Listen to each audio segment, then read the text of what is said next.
तो गाइस, कैसे हैं आप लोग। उम्मीद करती हूँ आप लोग खैरियत से होंगे और अपनी लाइफ में खुश होंगे।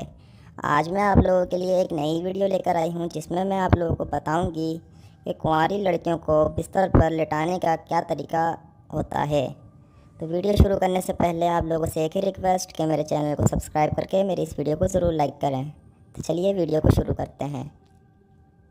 देखिए गाइस, अगर आपको किसी कुंवारी लड़की को बिस्तर पर लेटाने के लिए राज़ी करना है तो इसके लिए आपको उसको सेट करना पड़ेगा, जो कि आजकल के लड़कों को बहुत ज़्यादा अच्छा तरीका आता है आजकल की लड़कियों को सेट करने का। और आजकल की लड़कियां भी सिर्फ बिस्तर पर ही लेटना चाहती हैं, कोई शादी तक जाना नहीं चाहती।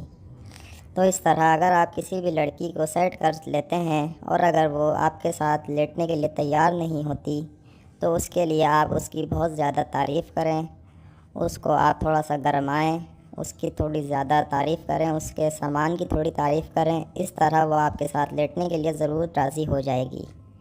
तो चलिए अपनी आज की वीडियो को यहीं पे ख़त्म करती हूँ। उम्मीद करती हूँ आपको वीडियो पसंद आई होगी। अगर वीडियो पसंद आई है तो मेरे चैनल को सब्सक्राइब करके मेरी इस वीडियो को ज़रूर लाइक करें। शुक्रिया।